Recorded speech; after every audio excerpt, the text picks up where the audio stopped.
यह आत्मा अव्यक्त, अकल्पनीय तथा अपरिवर्तनीय कहा जाता है। यह जानकर तुम्हें शरीर के लिए शोक नहीं करना चाहिए।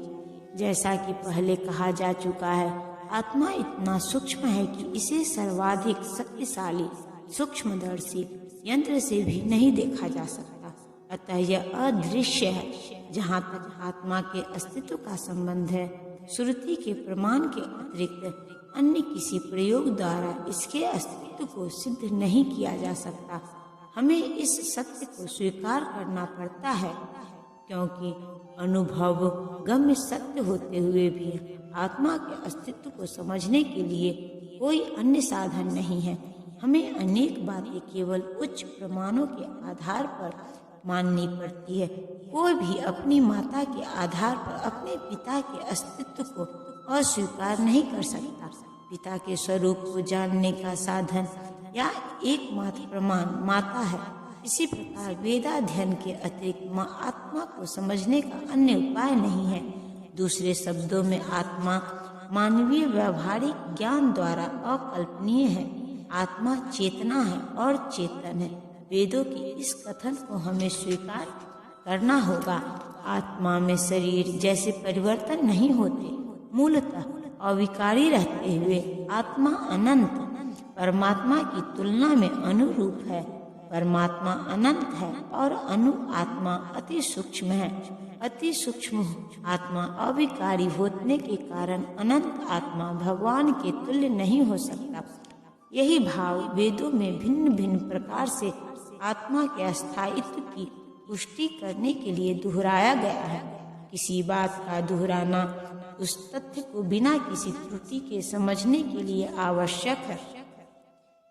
किंतु यदि तुम यह सोचते हो कि आत्मा अथवा जीवन का लक्षण सदा जन्म लेता है तथा सदा मरता है, तो भी हे महाबाहु, तुम्हारे शोक करने का कोई कारण नहीं है।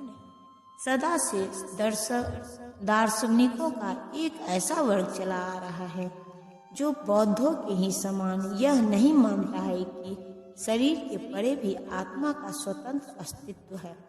ऐसा प्रतीत होता है कि जब भगवान कृष्ण ने भगवत गीता का उपदेश दिया तो ऐसे दार्शनिक विद्यमान थे और लोकायतिक तथा वैभाषिक नाम से जाने जाते थे।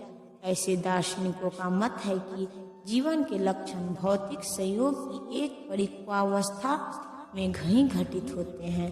आधुनिक भौतिक विज्ञानी तथा भौतिकवादी दार्शनिक भी ऐसा ही सोचते हैं। उनके अनुसार शरीर भौतिक तत्वों का संयोग है और एक अवस्था ऐसी आती है जब भौतिक तथा रासायनिक तत्वों के संयोग से जीवन के लक्षण विकसित हो उठते हैं।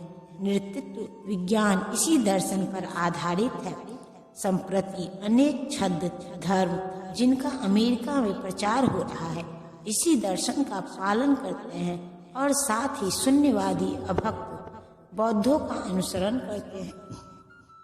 यदि अर्जुन को आत्मा के अस्तित्व में विश्वास नहीं था, जैसा कि वैभाषिक दर्शन में होता है, तो भी उसे के शोक करने का कोई कारण न था।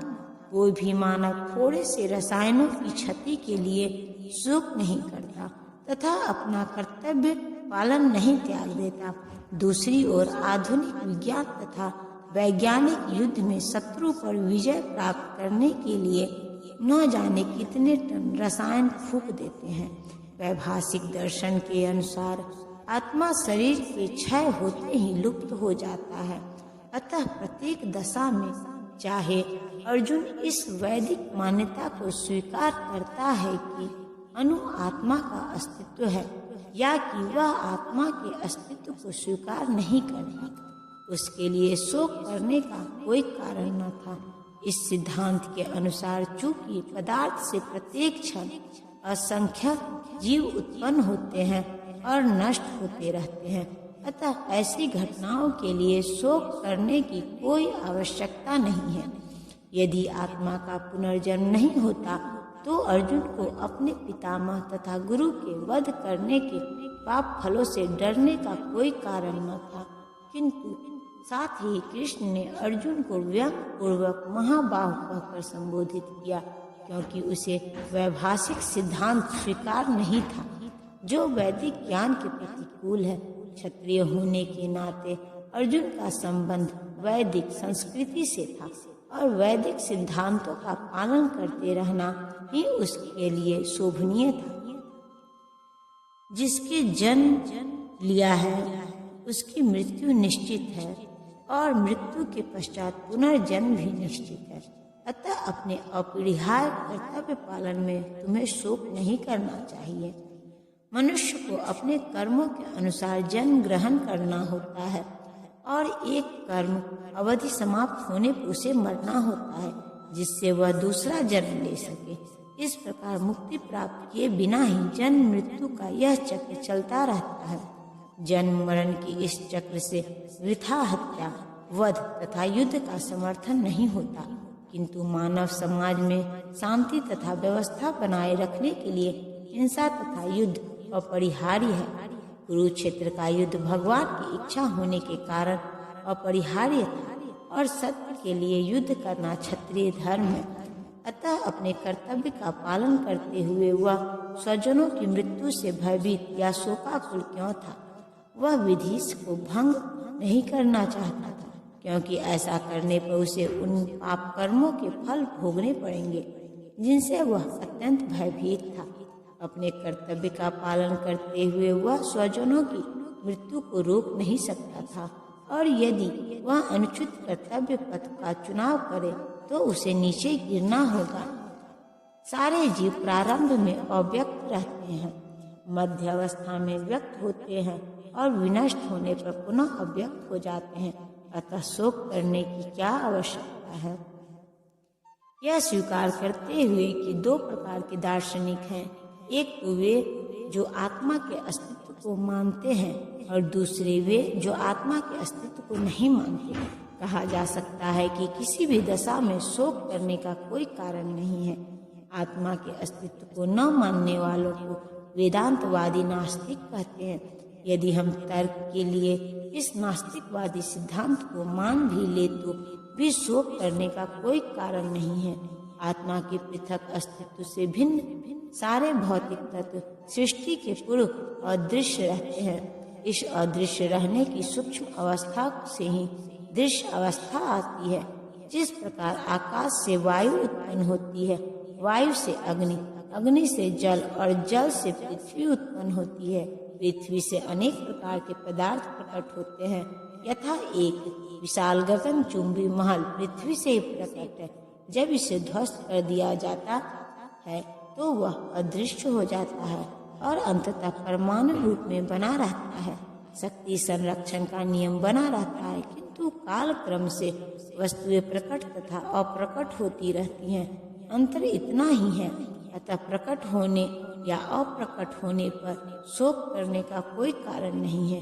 यहाँ तक कि अप्रकट व्यवस्था में भी वस्तुएं समाप्त नहीं होती। प्रारंभिक तथा अंतिम दोनों अवस्थाओं में ही सारे तत्व अप्रकट रहते हैं, केवल मध्य में वे प्रकट होते हैं और इस तरह इससे कोई वास्तविक अंतर नहीं पड़ता। यदि हम भगवत गीता के इस वैदिक निष्कर्ष को मानते हैं कि ये भौतिक शरीर कालक्रम में नाशवान है किंतु आत्मा शाश्वत है, तो हमें यह सदा स्मरण रखना होगा कि यह शरीर वस्त्र के समान है।